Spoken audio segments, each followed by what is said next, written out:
Remember your first time in the city, Chuck? Yes. Can you tell me about it? It was not with me. I think you were. I came over. I was trying to get a photo. I'd read about Juárez, you know, modern Mexico, no unemployment, factories. And I was stunned by two things: poverty in a city of full employment and the violence. And that was back in the middle 90s when there was no violence compared to now. That was back when maybe 200 murders a year, maybe 50% of them organized crime. But they were leaving bodies, the drug organization then, tied with yellow ribbons on the street, like a regalo for the authorities. And girls were disappearing. There's ads in the paper. And I thought, how come nobody writes about this? How come I wasn't told? And I met you and the other photographers. You had all these photos that nobody would publish. Why do you stay here? I love my friends. What I love from Juárez is, compared to other cities in Mexico, not only Juárez, but the rest of the cities of the border is more open. It is much less a difference between classes than in southern Mexico. It is a city that welcomes you. The people here is very open, welcome the newcomers, open their doors, invite you into your life. It is not a beautiful city, as you may see. It's the desert, the winter, the summer. Everything is extreme here.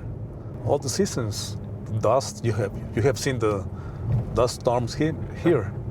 Well, now it happens that also violence is extreme. When does the violence end? When does peace return? Well, there's no peace. When do we go back to the good old days when we only murdered 300 people a year? That's the dream of the politicians. I'm not one of them. I'm a journalist, and I've been trying to keep track of all the facts and all the events happening in the city. Everybody exposed to such violence or who have to protest against the system at the end will be wearing out. They get broken. Remember we did that story on that young girl who came here from Zacatecas de Durango. She wanted to go to law school and she was working in a maquila to save the money. And we tracked her. And you told me within 6 months she'd be basically destroyed. Give up. And she was. Yeah. She had to leave the school. Yes. Because she had to give up everything. It was impossible for her to keep going to the university every day. It was very hard. She was sleeping very few hours. Yeah, and she was dangerous. She'd come home from the maquila. She had to pay money to the gang members. They were stealing the money from other workers. No, I remember. I watched her face change.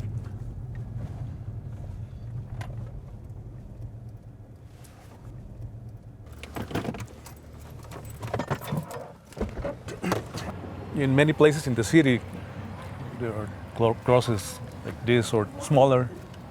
Do you still think the city's dying? Well, the city have to be seen.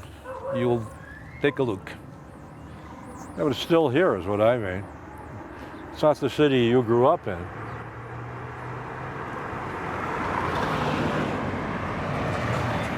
See, what I think has changed, for a lot of your life, there was a part of you thought the city was getting better. Now you don't. Well, I've been in my work documenting all the devastation of the city. That's what I mean. Now you don't. Mm-hmm. Even though things were hard, even though it was corrupt, even though the police were corrupt, you could look and think things were getting better. You know, so in some ways, now it's hard to say that. The people are still here, but things aren't getting better.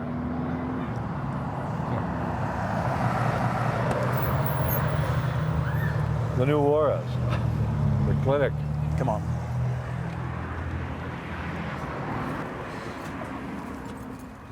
God, I love these little efforts. Remember when you were a boy, the whole city was trees, you'd tell me. When I was a boy, the city was a small place. I know, but it had water. It was green.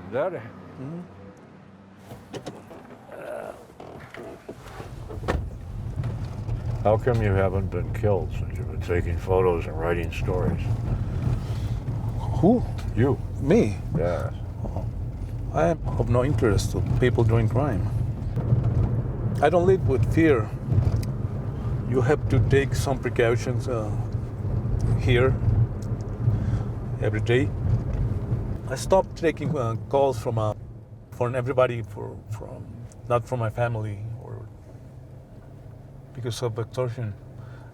Any number that was not recognized by my phone, my home phone, I won't take the call. Still. And in fact, I don't use much my home phone number. And also checking all the time you're driving, who is behind you. If there's a car with 2 or more men, you may be followed by carjackers. Like some of my colleagues have been lost their cars due to carjacking. So my colleagues, like Gabriel. Mm-hmm. Mm-hmm.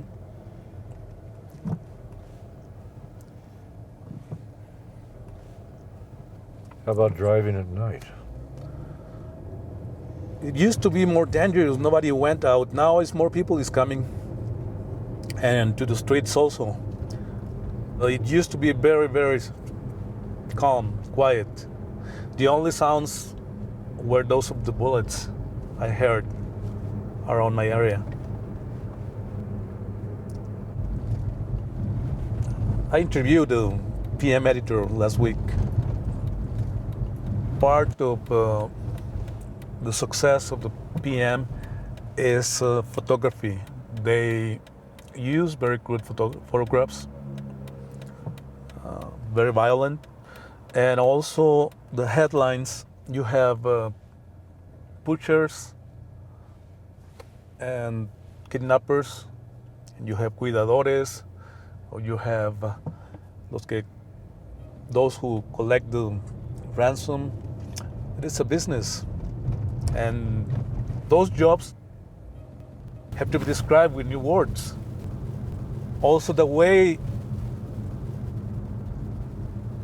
that people kill gets new names. It used to be just executed. Now it's encobijado, entambado, entamalado, decapitado, descabezado, desmembrado. Many words for just killing people, for killing. At some point I had to start doing something with my camera. And I think part of my job has been torn between both truth and beauty. But when you work as a journalist, you find the beauty of life every day. As a journalist, you meet a lot of people under harsh situations, very hard situations. And you have to get the job done. Sometimes that humanity gets reflected or gets captured in photographs, because you are in front of people whose lives are in a turning point.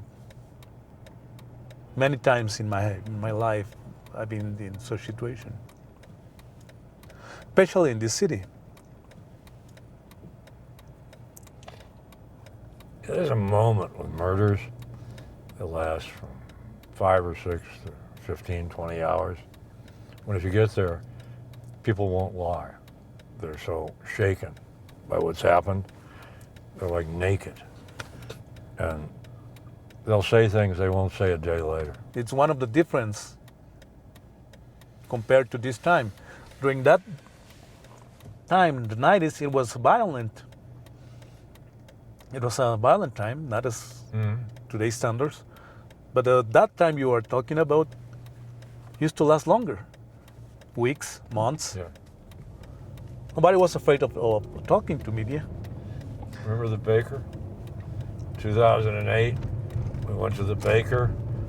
Everything changed in 2008. This cop who had almost been killed crawled into his bakery on his knees and said, "Don't call the police." Everything changed that year. And It we was went- different. We got there a day later, and we talked to the same baker, and we asked him about what he said. And he said, "I can no longer say that." Then he gave us a free roll because he felt sort of guilty. No, that was then, but yeah, the time had shrunk. When I first met Julián, we had these discussions, and he couldn't, there'd never been a narco murder here where there'd been a conviction, where somebody had been arrested for an execution. Now the record's not as good. That was back when they had law enforcement. No, nobody gets convicted. Officially in Juárez, 2% of the murders result in a conclusion, meaning the authorities think they know who did it. Doesn't mean you're arrested or convicted. The other 98, they don't have a clue, they say. It is impossible to keep track of all the killings. You're dealing with a city now, if it goes down to 1,000 murders a year, you'll think it's peaceful.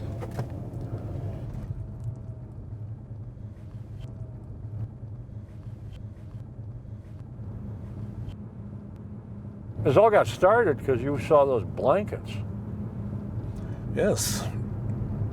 What is it you saw? I mean, what did you want to take a picture? So I drove out of the main highway to the place, and I was starting to make pictures when a woman arrives. She said they were running an asylum. There were crazy people inside. And I said, why? They are crazy. She said they're crazy because they lost their relatives. Somebody killed their relatives. Sometimes they are crazy because they stayed high on drugs. And sometimes they're crazy because they were raped. And that day I took the picture of Manuel, Cholo, with the blankets, and your portrait. Yeah. No, that's how it started. It never seems to end.